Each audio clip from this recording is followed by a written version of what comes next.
Hello and welcome to Push Your Glasses Up. I'm Mikey. And I'm Reena, and hi. Hello. It's like sweater weather, and I am so happy about it. Yeah, we're finally not in the wet blanket of the end of summer. Hopefully, Oh it my god, that's could such a good always way go to back describe it. for our region. Yes, for other regions, it's still bad for other reasons. But Yeah, yeah, it's not a towering inferno. yeah. West Coast, it sucks. So hopefully everyone we know out there is safe. Yeah, we came back, did an episode recently, and we are here to talk about a movie that actually came out. So we're gonna Bill and Ted it up. So, funny story. I watched all of the Bill and Ted's and realized I had never seen Bill and Ted's Excellent Adventure all the way through. I think I've only seen the end of that movie.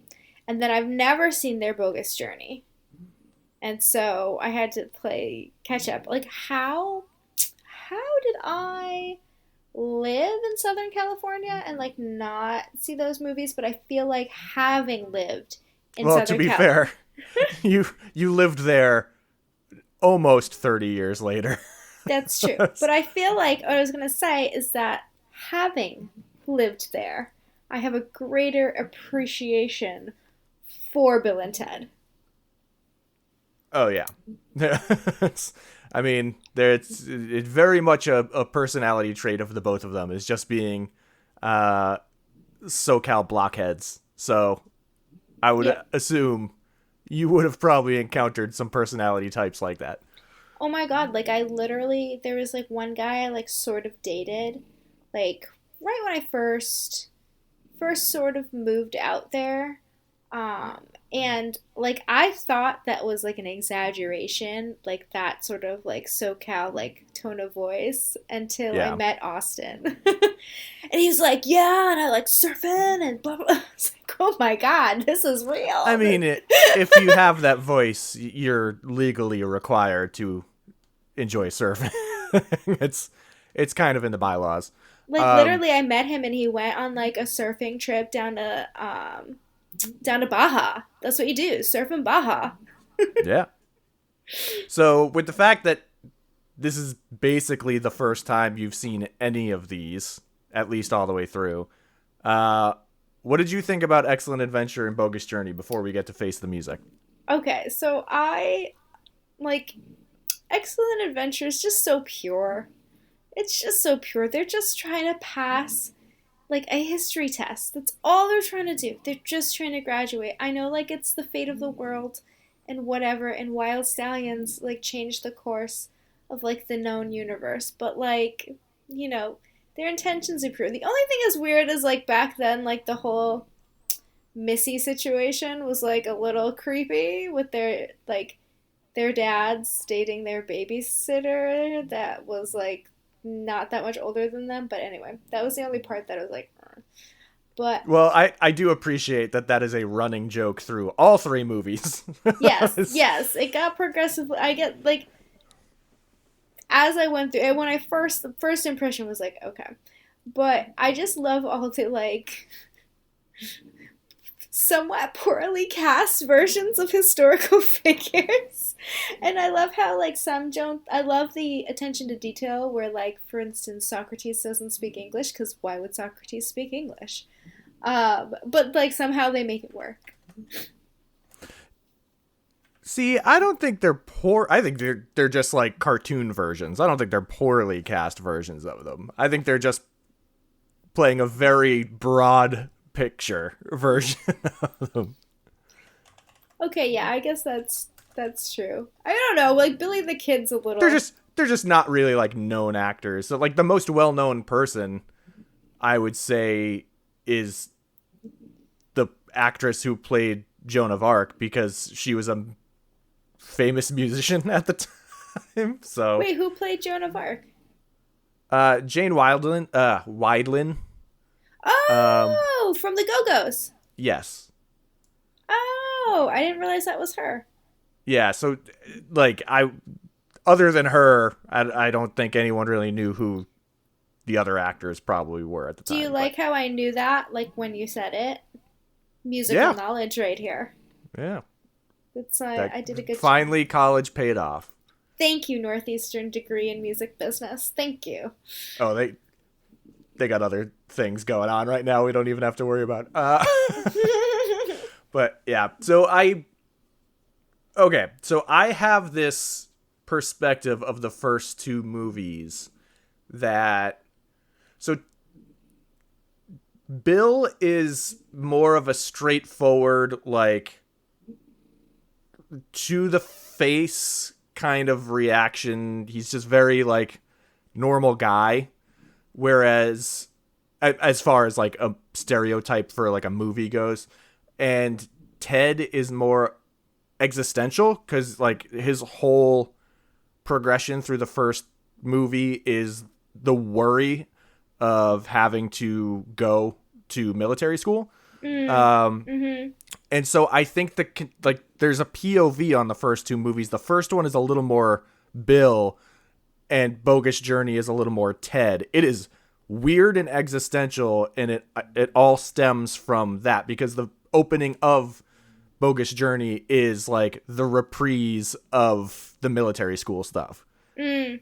So it's not really like a real thing, but that's just how I perceive those first two movies for. And then it continues into Face the Music for me because when they're coming to grips with their reality before the adventuring kind of starts, they're coming to grips with like, we need to face reality and like I'm having an existential crisis of I need to be an adult now. Ted is the one that faces that before Bill does. So it's an interesting thing that I've always kind of picked up on, but isn't necessarily there in the actual blueprints of the movie.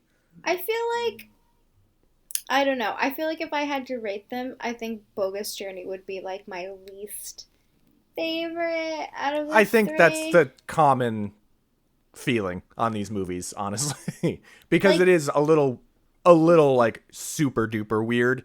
like Um, Station, like what the fuck was that? I'm like I was watching this late at night too, so I was just like, am I watching the right thing? Like what why are we is this the Dark Crystal? Like is this we're getting some Henson shit in here?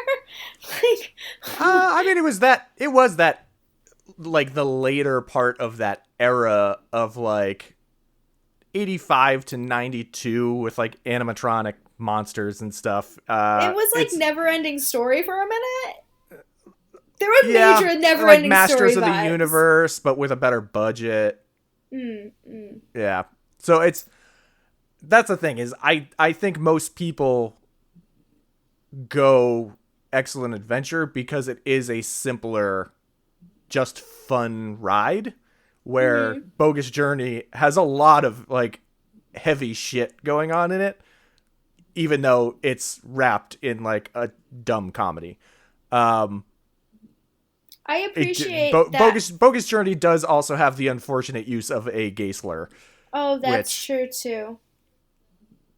No, hey, not at least not. at least it's the evil versions of them that are saying it, so it is the bad guys saying it. So I guess that makes it a little less terrible. But that's like the one thing about these movies that is unfortunate is that moment. But yeah, Yeah, I didn't like Evil Bill and Ted. Like that made me sad. I don't know. They were just so mean. I mean, yeah, that's they're supposed to be. I know, but still. But then at the end of Bogus Journey, you get a third pair of them with the good robot us's. Yes, the good So robot us's, which very then much then look like something out of Short Circuit. This is almost an ode to like fringe '80s stuff, and it came out in the 90s. right? But right, like But that that's looks like very like the style of the good robot them was very like yeah, of the bogus time, right? Bogus Journey is very much still an 80s movie that came out in the 90s. Right? And then yeah. It's the way that when you look at like generations of music, you think of like hippie music is the 60s, but like early 60s was the same as late 50s like pop rock. Like early Beatles, like that's how you look at early Beatles to late Beatles is early 60s to late 60s. So I feel like it's probably just a holdover of that era, which is fine. I like, for me as a kid, it was when I was starting to watch more of those 80s movies that were kind of scary. Mm-hmm. So it fits in with that grouping. Oh, you mean like my entire DVD Blu-ray collection? Yeah, like all the movies we talked about on that episode of the show. I say as I look and I see like the like made-for-TV movie version of Alice in Wonderland with the terrifying Jabberwocky and Labyrinth and let me see what else. Well, to be fair, that was that's like where this whole conversation is stemming from. But yeah. So in The Last Unicorn, let's not forget. But yeah, so I did appreciate, though, when we went from Bogus Journey to Face the Music, that death got some contouring. That made me feel better. Well, I mean, it is supposed to be the Seventh Seal style death, so it's supposed to just be a blank face originally. But, yeah, I love William Sadler as Death. It is one of my favorite. Just the fact that they made Death in Bogus Journey just an absolute, like, the kid that just couldn't take losing in school. Mm-hmm. And he just wasn't really cool, but he couldn't get over, like, he needed to be part of the group, but, like, didn't know how to be part of the group. And he would just say, like, really lame catchphrases and shit. I really love... He's like the Cartman. Kind of. But Cartman's just an asshole. I haven't watched South Park in like fucking 12 years, so I don't know. But yeah, I have an absolute love for all of these movies, including the new one.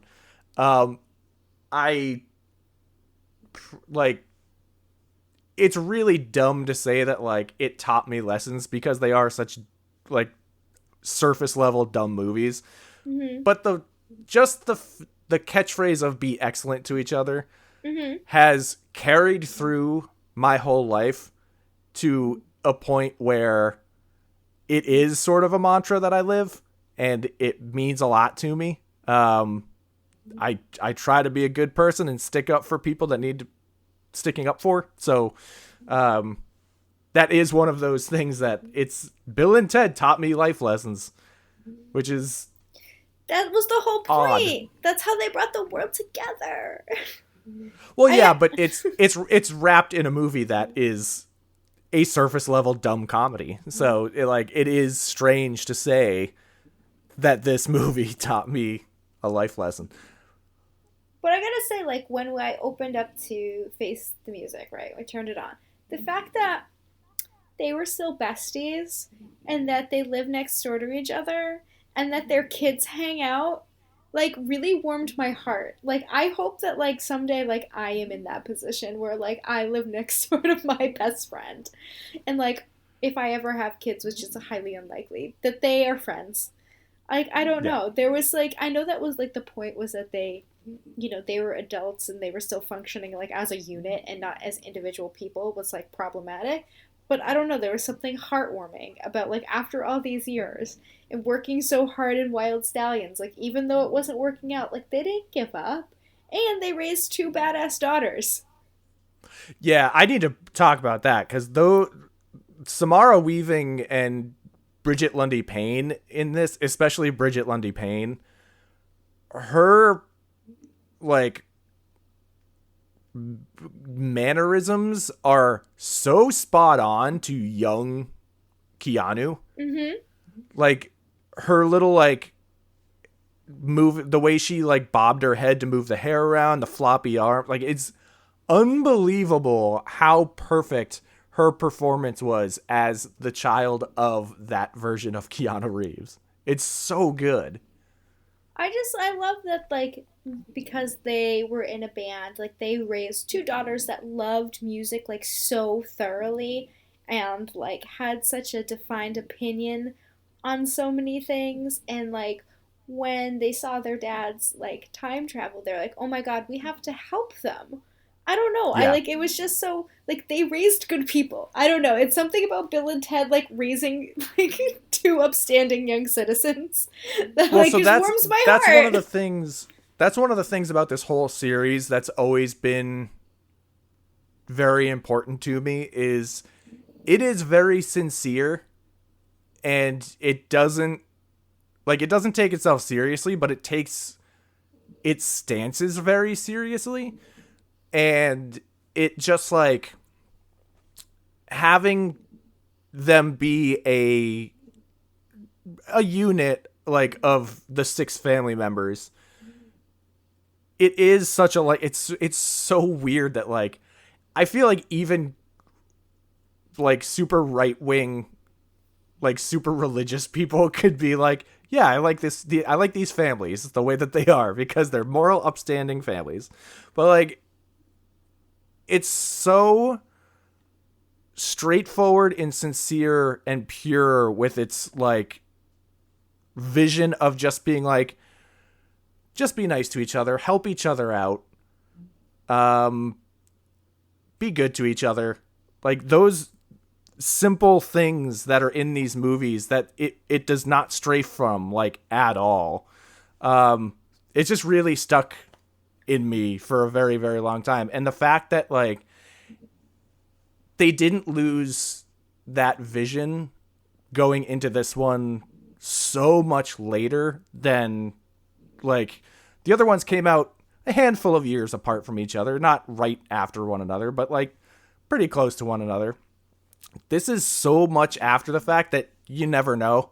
It could be really, really different. And some things did feel different where it's like, it's kind of weird how there's actors that we know who they are now that were not part of the franchise whatsoever, playing parts that were played by other people, whatever. But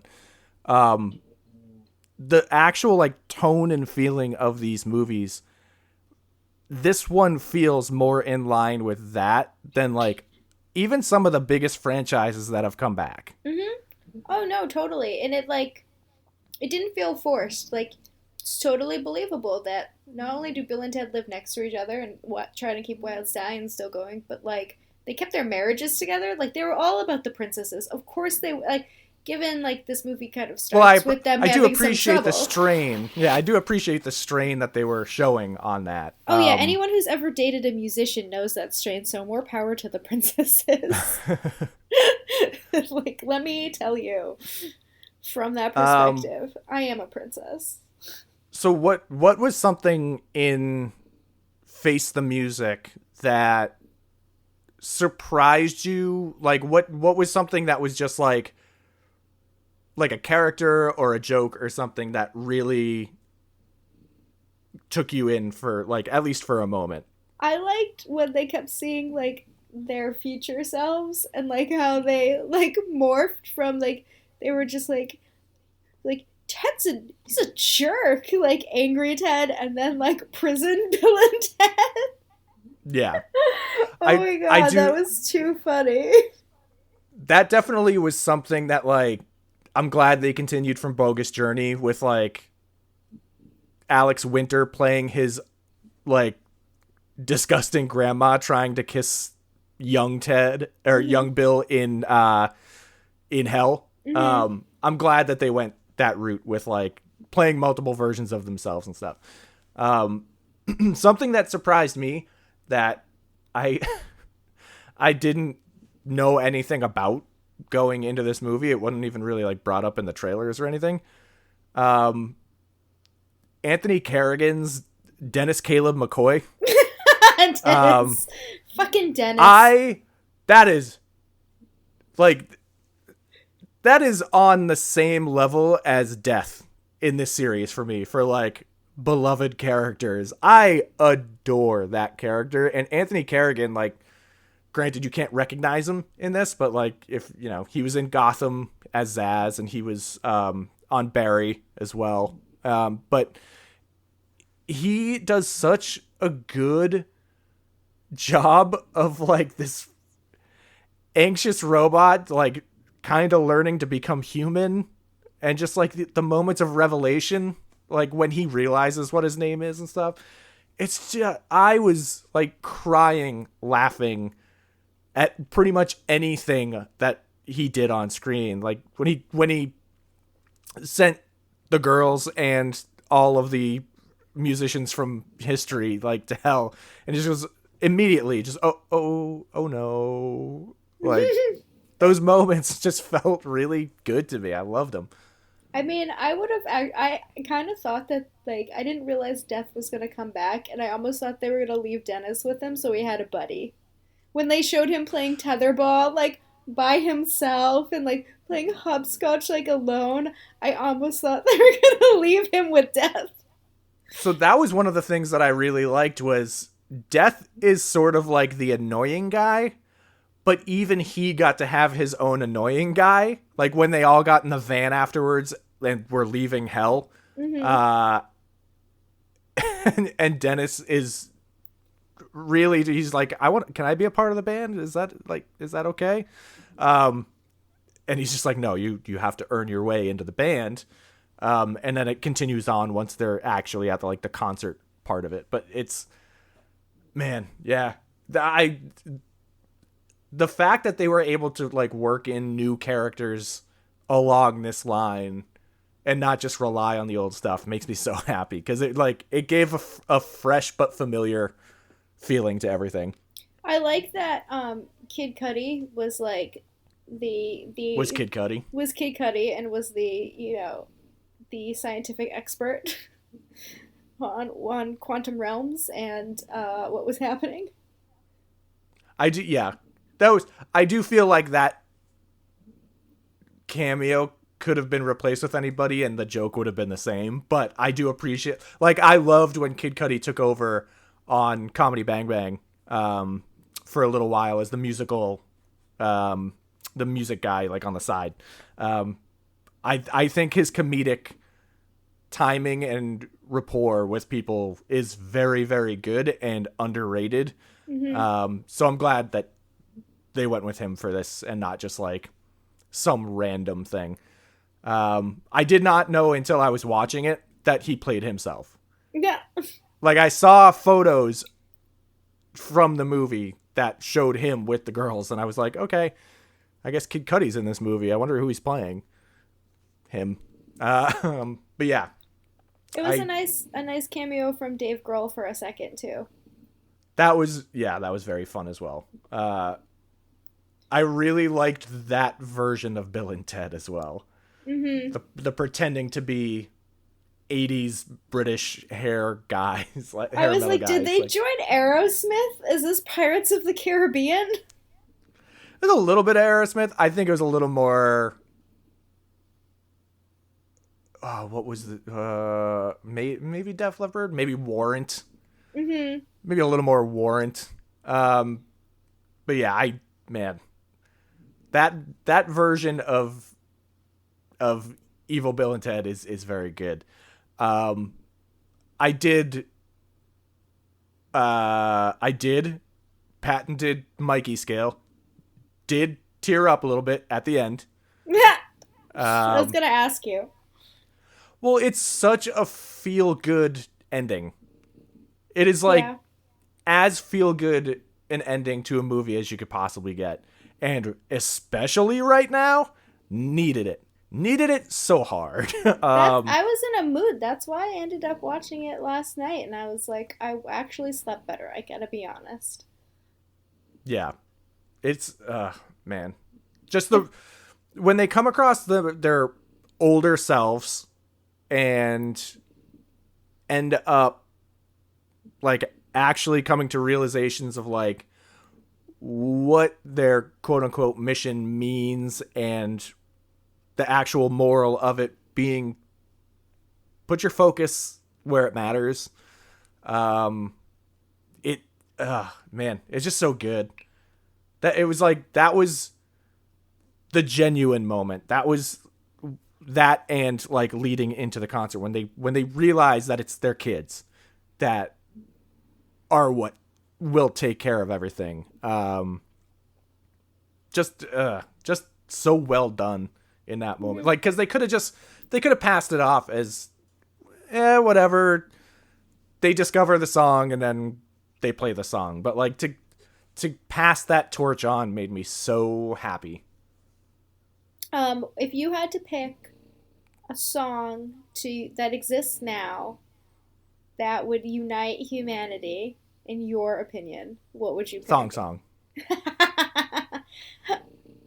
Oh my god. I actually think of that. Cisco unites everyone as it is. I actually think of that song on a fairly regular basis because I don't even... Because of all the thongs. No, literally because one of my friends, I don't know why he calls me Little Truck, but we had like some sort of joke about... I don't remember... Truck. And now all I keep thinking is dumps like a truck. Like every time he says it. Thighs like what? Although, okay, the song I walk around the house singing, I keep just going, macaroni in a pot. Like, that's all, but only that line. I probably think that like 15 times a day. Anyway. Quarantine hits us differently. It does. This be hitting different. Yeah. What would I pick? I don't know. Because I'm like emo as hell. I feel like Transatlanticism is like one of those songs, but this is also based off of like that scene in 6 Feet Under when they're all listening to it. That would be one. It's also like part of the saddest 3 songs in a row on any record. Okay.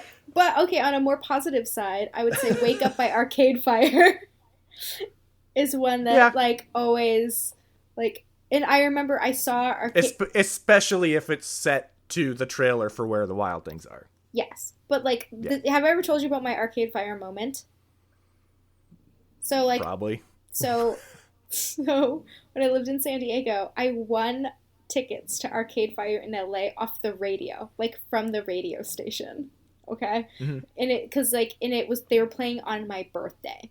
So we drove up to LA and there's so much traffic. There was just so much traffic. It literally took 4 hours to get there. And as I walked into the Shrine Auditorium, like I opened the doors and that song started. It was like in perfect timing. That's pretty good. And, like, that is my moment. And I was like, I have made it. And all of the stress from driving so far, like, melted away. And our seats And then Will Butler was like, come on stage. I would have been like, no, I need my seats. Yeah. And introvert. But, yeah, so that would be my song to unite the world. Because then also everybody can play an instrument. Yeah. Fucking bang on a trash can. You're in. That's my song to unite the world. Yeah. I don't know. I don't know what else I really have to say other than as a longtime huge fan of the first 2 movies, like the fact that I wasn't even let down, but was kind of blown away by how good this ended up being. It is so exciting and satisfying to see the way it came out. I mean, since this is kind of like a time capsule, maybe we just like for a little bit, maybe we just rewatch some old stuff. Like, I feel like there are plenty. We should watch some more time capsule movies that make us feel some kind of way. Alright, so I'm just gonna watch Jurassic Park over and over and over. No. I mean, even like further back, like. I don't know, maybe we do an episode on hackers. That's the first thing that came to mind. Like a Hackers Empire Records special. Empire Records I could do. I do not have an affinity at all. I actually actively kind of dislike hackers. Oh, okay. So we're going to rewatch this and we're going to debate this because I love that movie. Oh, no. You don't understand. It's not that I like hate it in a way that I would feel like debating it. I just actively don't give a shit about. Like it is one of those things where I never understood the love of, like, it's whatever, it's fine. It's a time capsule for when it came out. But it was anything to do with computers at that time in movies, even as a little kid, I was like, I hate how stupid this looks. Like, it's weird because I love so many stupid things, but I could never get over the idea of what people thought hacking into a computer looked like. Hack the planet. It was basically like a longer version of that one Aerosmith video. I've mentioned Aerosmith twice in this podcast, which is so unusual, but okay. As long as I'll let it go one more time, as long as it's only about the video game that was basically just a rip-off of the Terminator 2 video game. Wait, there was an Aerosmith video game? Yes, it was called Revolution X, and it was a shooter. What did you shoot, like, with guns or a guitar? I mean, you shot with a gun, but you shot like records. You didn't, it was like one of those, it was like a Ninja Turtles toy, like the little gun thing that shot little pizzas. The pizzas, yes! Oh my god! But but it shot like CDs instead of bullets. But then who did you shoot them at? Generic bad guys that were in like leather jackets. It was one of those games that was like a slow side scroller where you're in first person. It was literally like they took the cabinet from the Terminator 2 arcade game, and it just scrolled to the right really slowly, and people would like pop out, and you gotta shoot them. Okay. I feel like I listen. It's something. Just as weird. It's just as weird as them being attached as the license to the Rock and Roller Coaster. It's just strange stuff from the era that they did. Not quite Kiss levels of licensing, but a lot of licensing for Aerosmith in the 90s. You know, Kiss could really make a comeback right now if they released like a makeup palette, which I feel like would be on brand. I don't know right now. All their members are opening up about how they love Trump. It's a real shame because I like some of their bad songs. They're bad songs, but I like them. To the point that I even have a cover of one of their songs on my SoundCloud, and it's a real bummer. Not that it's news, like I knew that they like Gene Simmons is a fucking asshole of a guy, of course. But sense. Yeah, like it's whatever. I don't need to see them come back. It's fine. Yeah, never mind. I take it back. I will not purchase your when I worked at Strawberries, it was when their Psycho Circus record was coming out, and even then I was like, oh god. Wait, you worked at Strawberries? This must have been before I knew you. Yes, it was. Okay, so I was going to say. I was 16. Yes, because when I met you, you worked at the grocery store. When you met me, I worked at a different music store. When did you work at the grocery store? I still have your name tag. I was after that. Okay, but I still have your name tag somewhere in a box. Just so you know. Gray, was it the gray one or was it the Trader Joe's one? It's the gray one. Okay, yeah, that was Roach Brothers, which was after the fact. I didn't work there until I was like 20. Yeah, well, we met when I was a freshman in college. Yeah, I was 18, and I was 19. That's how this works. And I worked at the Minor Chord Music Store and was gone from there pretty soon thereafter. I had worked there for 2 years at that point. And then I worked at Trader Joe's for like a year, and then I worked at Roach Brothers. Mm-hmm. So, yeah. Of course. Oh, yeah, okay. That was the dog, I know. Yeah. Like, I have my headphones on, so I can't really hear her, but I can literally, like, feel the snores right now. No, yeah, they're big. Hold on, I'm gonna wake. Those are gonna be some peaks. Sorry, friends. I'm gonna wake my dog up a little bit. She's having dreams. Just having some dreams over here. We started talking about grocery stores. Booger dreams. She's like, grocery store snacks. My dogs just start streaming about like ground turkey and carrots, because that's what you get when you're a dog. It's true. I think some dogs get that.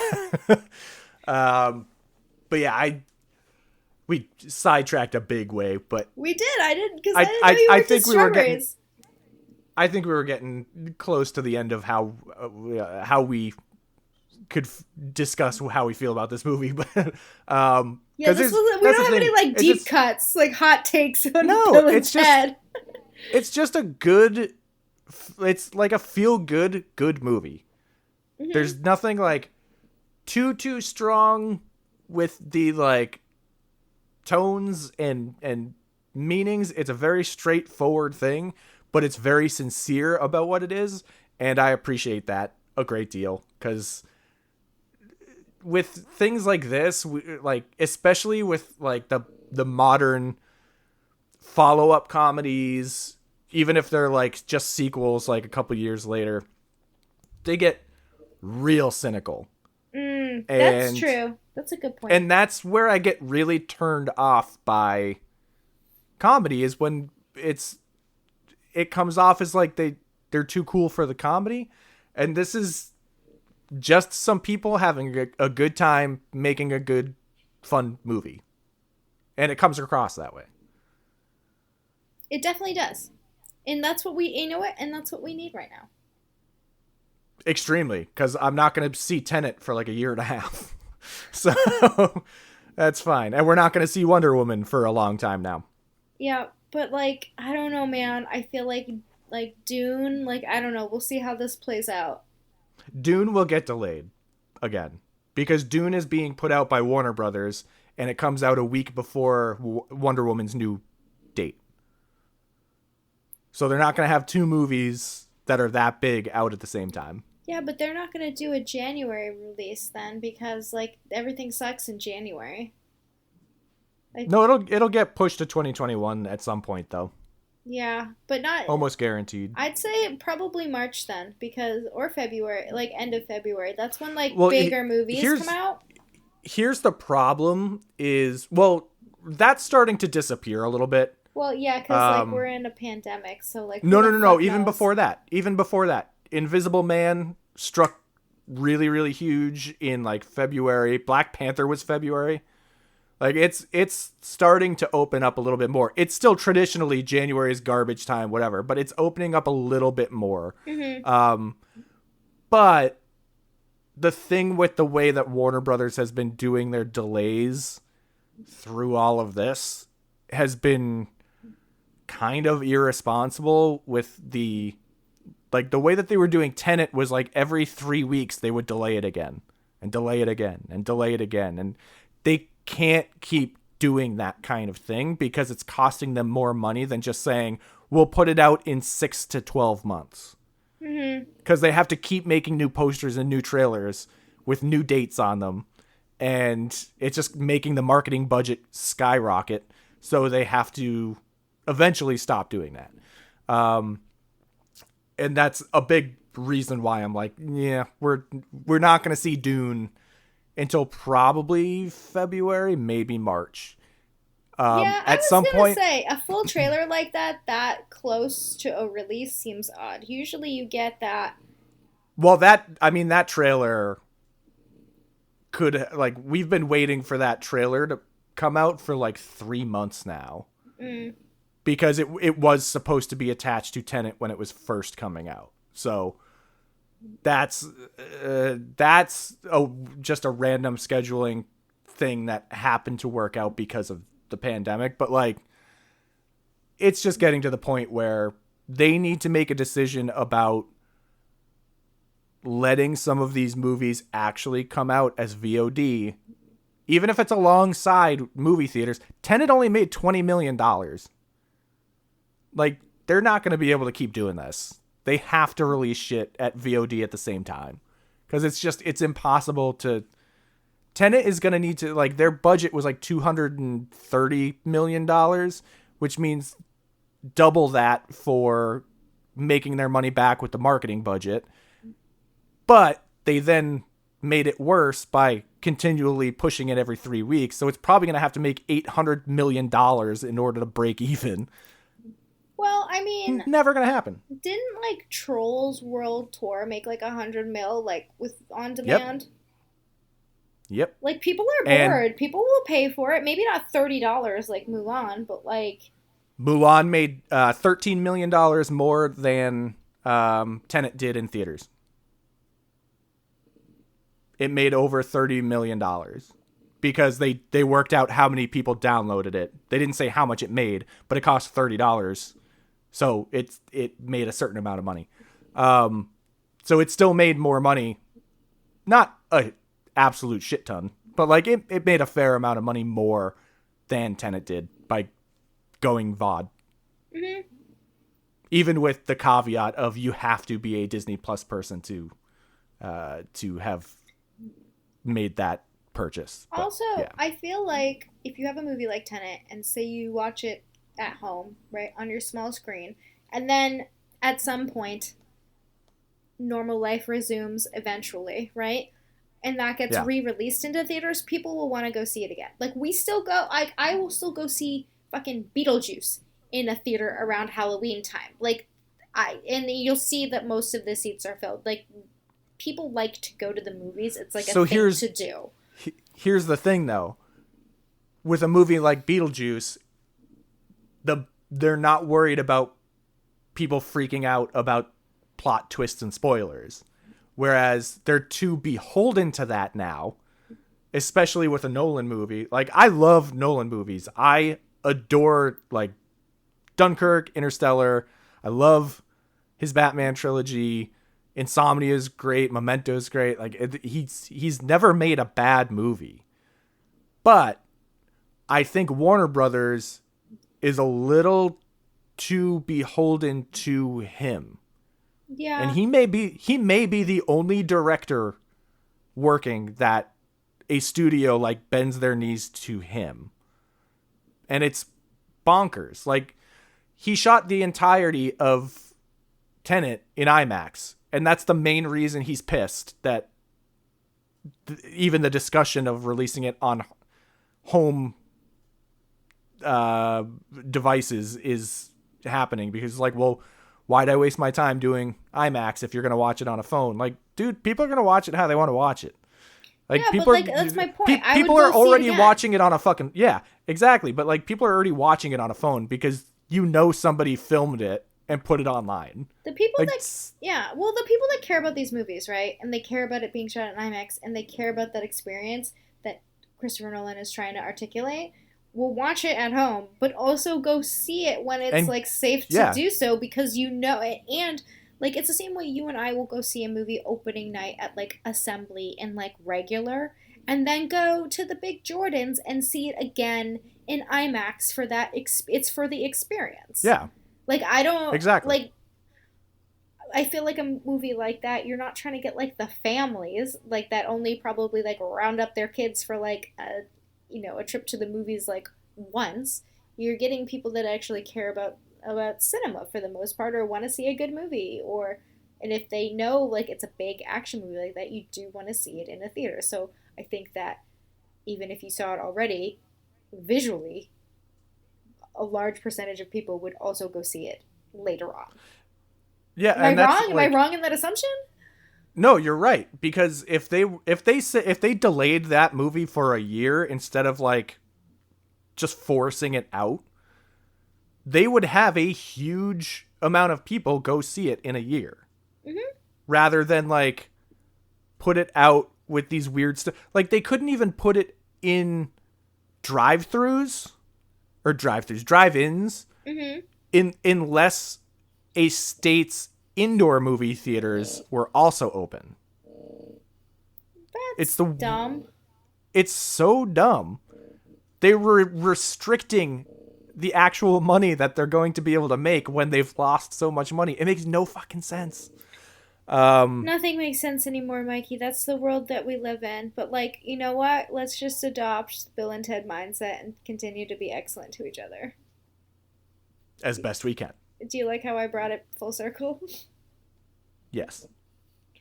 Although and on that note, this whole conversation did make me want to go to the movies, or like miss going to the movies. That's what I mean. So here's the thing. I love seeing movies in theaters. I am also a cinema employee that decided to not go back to work when they reopened because it is not safe. No matter how safe a theater is going to say, like, hey, we got this, don't worry, it's safe, come in. It's not. It's if we had to yell at people about being on their phone in a room, nobody's following these rules. It's impossible. I see it at the grocery store. You sure as hell can bet people are taking masks off in dark theaters. And it is infuriating because I would love to see a movie at a movie theater. I just miss it was like another activity like I could do like on my own.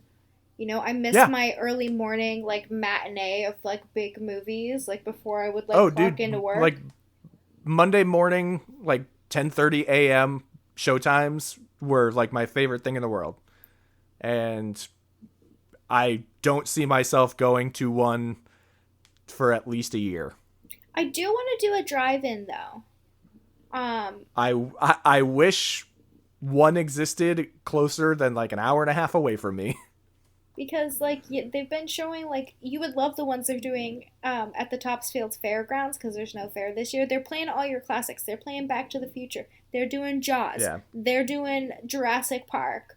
Like, well, it's all the movies that they were showing at theaters in states that were open, even though they shouldn't have really been open.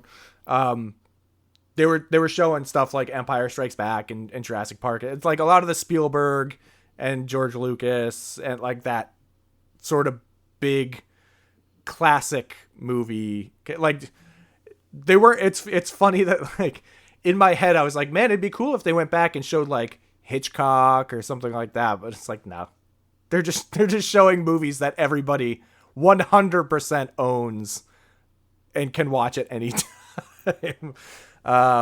It's just a very strange thing to see that was the decision they made. I mean, sure, I guess it's a guaranteed little bit of money, but I don't know. It's also kind of fun. Like I have a hatchback. Oh, no, like I'm gonna make it into I want to make it into like a little like couch comfy area and like. No, it's super. It's. I think it's a good idea. I just think it would be even better if there were like a few more interesting choices instead of the ones that we assumed would probably be the ones that were there. That's all. They did do like Beetlejuice this week.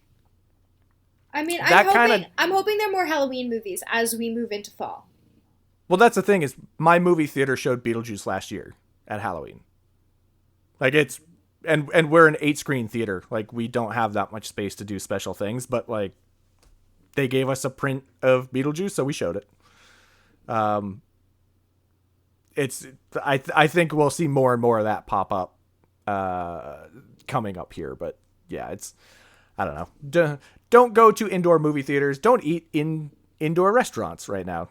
Those are my 2 suggestions. I mean, I ended up having to do it one time because I was outside or heading outside, and that's when that freak lightning storm rolled through. And then but that you weren't got shoved back in the restaurant, but it was fine because but you weren't planning on going out and having dinner at a restaurant. No, I was planning on going. Just happened to be there. I was planning on going and having dinner outside at a restaurant. Right, yeah. But that's what I mean. Like not in indoor seating plan. That's different. Yeah. Because that's the thing is like the CDC was just like, hey, guess what? It's the fucking worst. Don't do that. Just like today. Right. It's like, yeah, no kidding. People have their masks off and are eating. They're going to be spitting all over the place. But yeah, it's... On a plus side, though, I did just get COVID tested, and I'm negative once again. And I end up, for some reason, one way or another, getting tested about every month. So that's good. I was going to say, I live in a place with, like, free testing for all citizens. So it's really freaking easy. Imagine I that. haven't been tested, mostly because I don't go anywhere. I do not go out and face anybody. So, yeah. I do like go places like safely as much as as safe as I can. Yeah. But I had to do it to go to Maine. So that was like the Yeah. last time, and I don't know, I just, if I feel like I've been around people in general, I just am, safe. Yeah. I mean, if anything, this is one of those, hey, if you encounter something, get tested. And there's other things that are similar that are probably good lessons for people to learn these days. Because, there were good reasons to get tested for things when you have interactions with people. Oh, like, are you Before talking about this. STD testing? Yeah, don't worry, I'm up on that too, but just Oh, no, I'm not telling not, you I'm to. not, I'm not. not quite as frequently because I feel like I have a little more control over that, and obviously I'm just hoping. we're in a pandemic. I'm just hoping so the that's- general. No. I'm just hoping the general population takes this mindset into the rest of life more often. in a pandemic, that's the least of my worries. Like, it's not Yeah. happening. Don't worry, it wasn't happening for me before the pandemic, so that's fine. I mean, I started the pandemic well, and it just Oh, I thought you were just gonna say I started the pandemic. no. Sometimes relationships don't make it until you're allowed to go outside again. Yeah, that's how it works. It is what it is. All right, major tangent. We should call it there, I think. This is good though. It's good to talk. We'll be back. Yeah, With yeah. another Bill and random- Ted turned into a vent session, so yeah. We just needed to get it out. You know what? Everybody else needs to get it out too. Feel free to hit us up on Twitter if you would also like to vent about movie theaters, the state of the pandemic, the state of the world in general, California fires, what your favorite song is, or anything in between. And getting tested for STDs. and getting tested for STDs. Yeah. Okay. Well, good talking. Bye.